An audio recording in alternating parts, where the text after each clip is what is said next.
Well, why is the U.S. bombing Somalia right now? Do we have the bandwidth for this? You may remember we are supporting the war in Gaza. We are supporting the war in Ukraine. We are also bombing Syria and now Somalia. In fact, U.S. African Command, that's AFRICOM, has admitted to at least 51 airstrikes in Somalia so far this year, with limited media coverage and vague civilian casualty reporting. That's not new. We always get this precision strike BS, but really we kill civilians all the time in the Middle East. So why are we doing this while we are also escalating a war with Russia, which the media is very confusing about? We don't know what to believe. President Trump yesterday said he did not ask Ukrainian President Zelensky to strike Moscow, contrary to what the Financial Times reported. Here's how the FT put it, according to people who had heard a conversation. Volodymyr, can you hit Moscow? Can you hit St. Petersburg too? Trump asked on the call, according to the people. Okay. Zelensky said, absolutely, we can if you give us the weapons. Okay, the people. I don't know how to take that one, but Trump says that's not true. Meanwhile, Political reports that Trump doesn't even believe that Ukraine can win the war against Russia. No serious person does. So what's going on here? Joining us to discuss is retired Colonel Douglas Macgregor. Douglas Macgregor joins us, and he is the one who knows these things about these types of strategies. So that's the person we go to. What do you make of this? Let's go. I don't know. Let's roll the dice. Where would you like to start? Ukraine, Somalia, Syria? I'd like to state right up front that I am not the president's psychoanalyst. So please don't assume that I understand everything that's happening. Secondly, I got to go back to Max Blumenthal's segment and memorize that list he came up of: reptilian, shape-shifting, UFO chasing. Good Lord, whatever it was classic. We need a shirt. Saturday Night Live will get a hold of that and make millions from it. It was brilliant.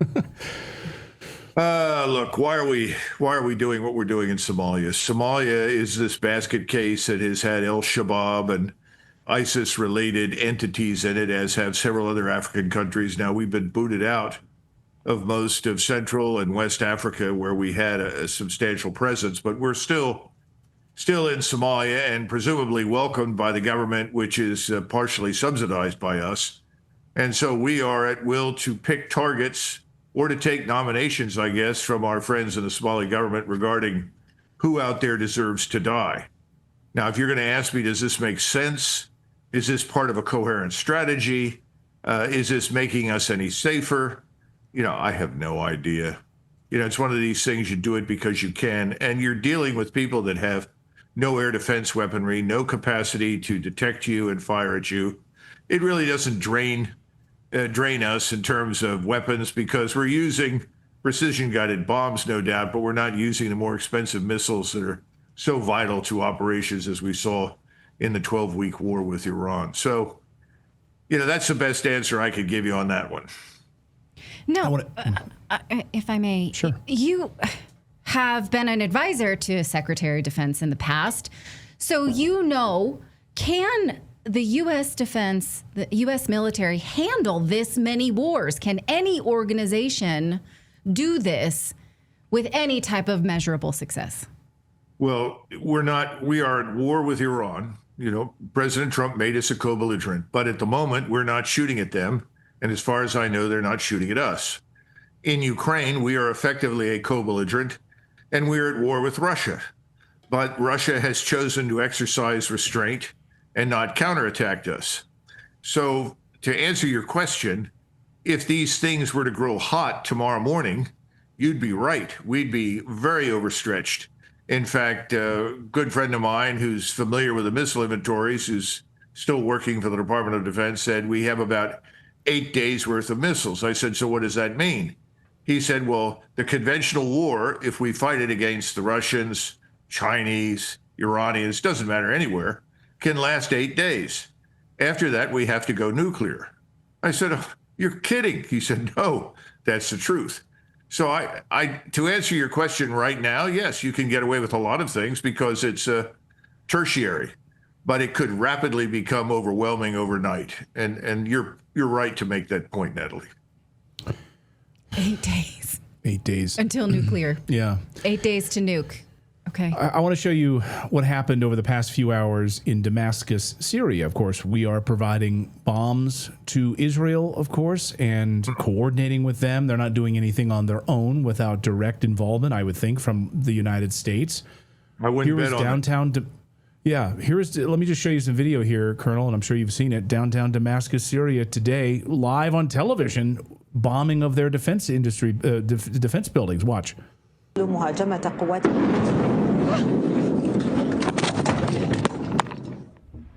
But don't worry, Benjamin Netanyahu says we're going after the bad guys. So, this is all good news. Colonel, what do you make of what's happening in Syria?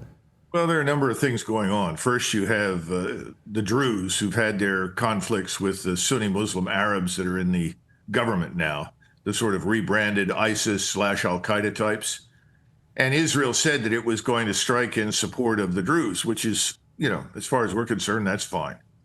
Now they suddenly attacked the defense ministry. People are trying to figure out what's going on there.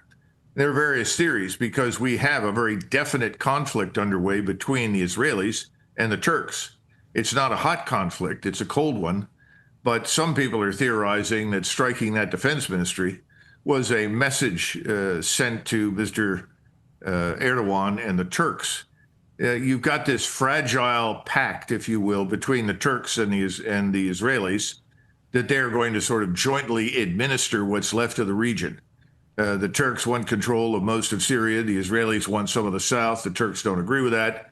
The government in Damascus has now said they want northern Lebanon to be annexed to Syria. And I suspect that they're looking to eventually seize control of the area where the Russians sit. The Turks are in favor of this as long as it doesn't result in war with Russia. This is what happens when you unhinge the region. And we have been working tirelessly for years, certainly for at least 15, to bring down Assad, destroy that country, which we've done, and to bring a government to power that we thought we could control. Well, I don't think we can, despite Mr. Trump's visit and telling everyone that Mr. Gilani, the former Al-Qaeda/ISIS terrorist, is really a very fine young man and a very smart guy. Right. Right. Yeah. I mean, it doesn't matter.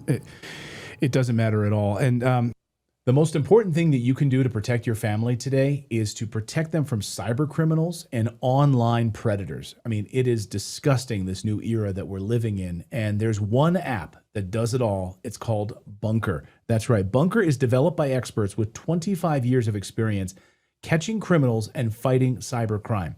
They created Bunker to protect their own family, and now they're sharing it with you. What do you get with a Bunker family plan? Well, you get a private messenger to share messages, photos, and files with your spouse, your children, connecting only people that you approve. No spam, no surveillance, no imposters ever.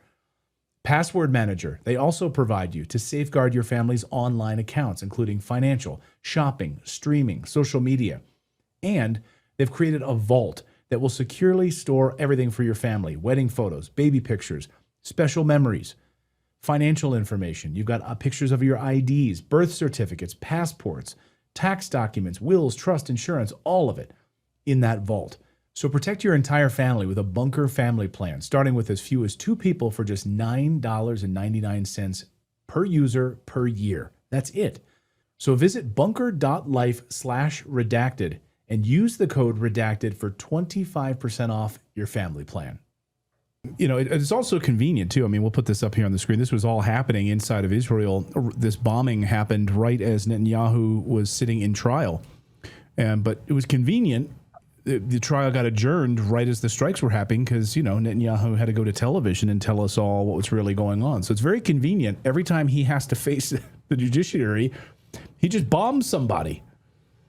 Well, I'm surprised he hasn't jailed the judiciary as a matter of national security. That may yet happen. Remember, President Trump, at the insistence of the Likud and the Israel lobby, said, I stand 100% by Mr. Netanyahu. He's a great hero. You have no right to prosecute him. I'm with Netanyahu. So that's kept him in power. I suspect that that'll work for some time to come. But the point is that nothing is solved. There is no peace in sight, and there is no coherent strategy. The strategy right now is effectively we're going to do in the region whatever the Israel lobby wants us to do, whatever Mr. Netanyahu tells us to do, and eventually we're going to get back to war with Iran. And anybody who thinks otherwise is probably delusional. So you really, I mean, because you heard all like the MAGA influencers that were making fun of people like us, saying, you know, we're sitting on the precipice of World War III, and they're like, look at all you panicans out there, you know, World War III didn't happen. We're not going to war with Iran. Trump is, you know, Jesus Christ. He's just walking on water. He carried out this attack, and now we're moving on from it. So you really believe, I mean, I believe it, but you really believe we are going to war with Iran? Well, we're already at war. It's just that for the moment, there's a pause. That pause is going to end. Now, I predicted that it would probably last well into September. I could be wrong. It could go hot again, you know, by mid-August. But it struck me that it would take that long for us to replenish at least a substantial portion of the missile arsenal in Israel. And remember, we had all of these ships and aircraft sitting in the Middle East or at sea for a very long time. Our soldiers, sailors, airmen, and Marines were worn out. They needed a break badly. The fleet is overstretched, and they've run out of a lot of missiles. So those things have to be addressed, because we certainly don't want a war to restart unless we're present, because otherwise Israel is unable to defend itself when it comes under attack again by Iran. So everybody wants to know, okay, Doug, when's the war begin again? You know, I sort of thought September, but you've got all sorts of people out there gaming this, trying to figure out when it'll go. But I think logistics constrain us at least until the middle of September. Now, as far as World War III is concerned, it's very important that everybody understands something. The President Putin no longer pays any attention really to what President Trump says. Nobody in Moscow cares what he says, because he's not truthful. And they don't depend on us. They watched us lie to the Iranians and then effectively set them up for a surprise attack by the Israelis. We lied to them about the Minsk Accords. We've lied to them continually about everything. And Trump turns around and says, well, I'm unhappy, so I'm going to restart aid. Well, the $10 billion, I mean, probably 40, 50% that'll be stolen anyway, which is what we've seen in Ukraine before. But it's certainly not going to make any difference on the battlefield. So I would expect the Russians to press ahead until they've achieved their aims. They have a way to go yet. They're close. But I would not exclude the possibility that they cross the Dnieper River and they move directly on Kiev and eventually down to Odessa. Then I think they will be somewhat satisfied. And one of the things that I think President Putin is waiting for is change in the governments in Western Europe. They're all very fragile. Anyone who thinks that Merz is wildly popular in Germany needs his head examined. He's hanging on, but he could be gone very quickly. So could Macron and even Starmer. So I think they're trying to move cautiously. They don't want to provoke a wider war if they can avoid it, but they're not going to stop what they're doing, and they're not going to pay any attention to anything we say. Right. The RT headline just a few moments ago: Trump arms Ukraine. Russia doesn't care. I mean, they really don't, right? And so Zelensky today says, well, can you reconsider those missiles? But what you just said is we kind of need them ourselves, first of all, and we're giving them breadcrumbs. But now Zelensky has withdrawn Ukraine from the landmark anti-mine treaty, and they've been violating it all along.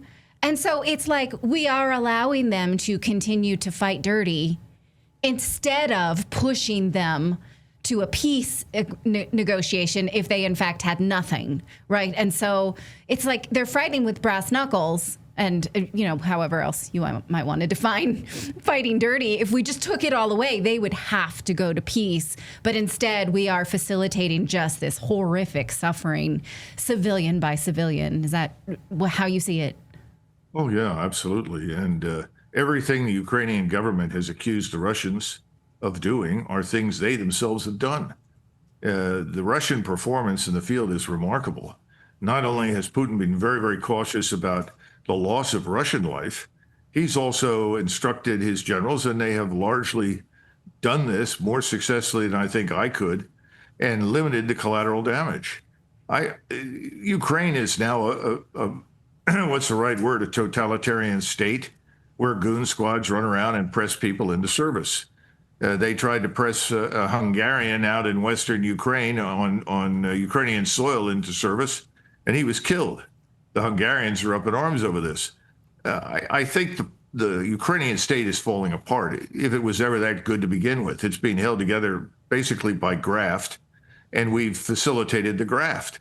Well, that's just about as far as they're going to get. I don't think you'll ever get someone in Kiev to say, that's it, we give up, let's come to a solution. I think, in fact, he and his inner circle will climb into jets and fly off to parts unknown and leave the country to be destroyed, because that's effectively what they've done. They've led Ukraine down the path of destruction.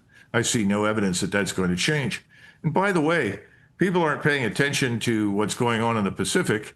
In the Pacific, we're still trying to build up in a rather laughable way for a war with the Chinese. And it's simply ludicrous nonsense thinking we're going to turn Taiwan into a Ukraine at sea. We have no chance whatsoever of success against the Chinese. They are a great continental power. They have all of the advantages of sitting on land with all of the missiles you could ever imagine. Whatever numbers of missiles you saw that the Iranians can shoot, there are infinitely more that will come from China. This is all nonsense.